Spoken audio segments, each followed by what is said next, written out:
The latest from Phelps County, where authorities believe they found the remains of a boy with autism who went missing last year.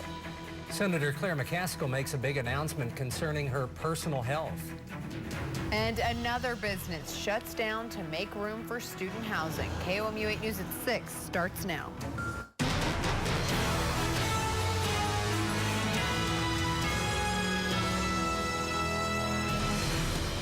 After more than 7 months of bi-weekly search parties and rescue missions, the search for a missing boy may be over. Good afternoon, I'm Brittany Pieper. And I'm Jim Rick. Thanks for joining us. After 7 months of search parties and rescue missions, the search for Jonathan Shea could be over. KOMU 8's Jake Shinero is live in Rolla with the latest information. And Jake, what can you tell us?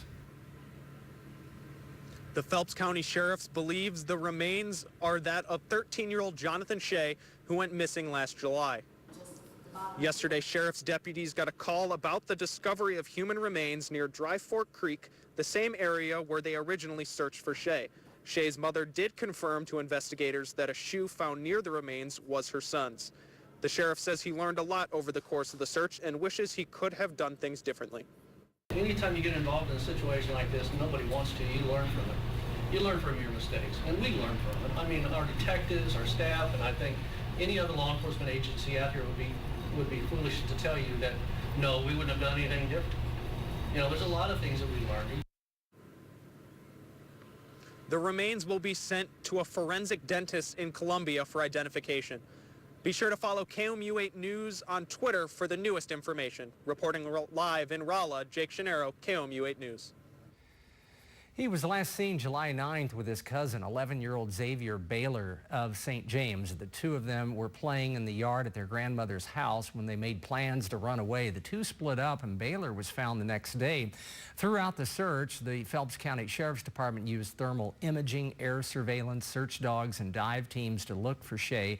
According to the St. James Leader Journal, the most recent search for the teenager was October 24th. We're following a developing story out of Moberly. Several agencies are responding to a public safety issue. KOMU 8's Alyssa Casares has been out there for a few hours and joins us on the phone to tell us what's going on. Yeah, Brittany, I've been standing off of Rust Haven Drive, which is actually closed off right now, for almost 4 hours now. During that time, I'm seeing Moberly Police and Fire working alongside the Missouri State Highway Patrol Bomb Squad, and they've been removing unidentified boxes from a house. I saw authorities actually use a robot to move the boxes off of the front porch. Nobody has been able to confirm any other information about the ongoing situation, but neighbors did tell me this isn't the first offense for this house. I'm going to stay out here and I'm going to talk to authorities, and we'll bring you any new information on KOMU 8 News at 9 and 10. Reporting live in Moberly, Alyssa Casares, KOMU 8 News. Senator Claire McCaskill announced today she has breast cancer. The Democratic senator made the announcement in a blog post. She says doctors found the cancer during a regular mammogram. She will spend the next 3 weeks in St. Louis receiving treatment. She said that it's, quote, a little scary, but her prognosis is good and she expects a full recovery. Meanwhile, U.S. Senator Roy Blunt stopped by Columbia today on his statewide tour, announcing he's running for re-election. This would be his second term. The only other Republican in the race is political newcomer Christopher Batchey.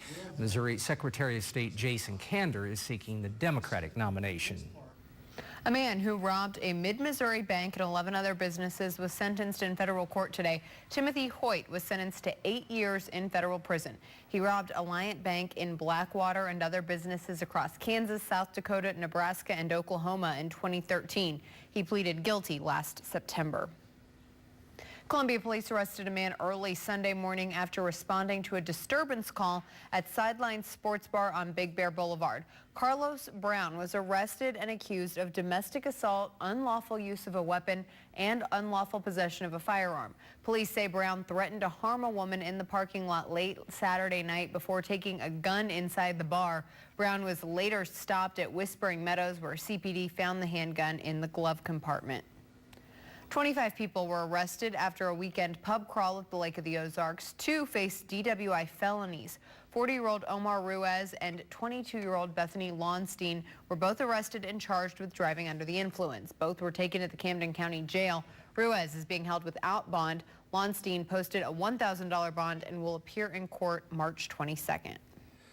Today, Governor Nixon was in Washington, D.C. to learn more about the challenges of leading during a crisis. The Homeland Security Director led the panel discussion that included Nixon and other state and city chief executives. They shared insights ranging from terrorist attacks to natural disasters. It included decision-making and communication during times of crisis. Right now, 3 of the 4 Republican candidates for Missouri governor are getting ready for their first debate at Revel Events venue in Jefferson City. The event will feature businessman John Brunner, former Missouri House Speaker Catherine Hanaway, and Lieutenant Governor Peter Kinder. The 4th candidate, author Eric Greitens, will not attend because of a scheduling conflict. This is the first time the candidates will be together in true debate form. The winner of the GOP nomination in the primaries will face Missouri Attorney General Chris Koster, the only Democratic candidate. And remember, KOMU 8 will hold our own debate on March 17th at the Missouri Theater, and you can watch it right here on KOMU. 2 people were seriously hurt after a tour bus overturned on I-70 near Blue Springs. Fire crews say the charter bus from St. Louis was on the side of the road with a flat tire when it was sideswiped by a tractor trailer. The fire department said 8 people were taken to the hospital. Witnesses say the tractor trailer driver was swerving before the accident. Another nice day here in mid-Missouri. A possibility of snow. Let's send it over to Kenton for a check of the forecast. Jim, thank you very much. We are 3 degrees cooler here in Columbia versus 24 hours ago, but still feeling very seasonal. 45 in Columbia right now, 50 in Jefferson City, looking like 43 in Boonville and 44 in Versailles. Sedalia is at 45. Right now, winds from the northeast about 8 miles an hour. They are going to continue to be between about 4 to 8 miles an hour throughout our nighttime. We're getting down to 32 then by sunrise. A lot of cloud cover expected tomorrow, and then we do have those chances for rain and snow arriving Tuesday night into Wednesday. I'm tracking everything hour by hour after the break. Kenton, thanks. After weather, officers and deputies take their Special Olympic donations to new heights. And another business closure over the weekend to make room for student housing. Why some are for and against the change. Always know what's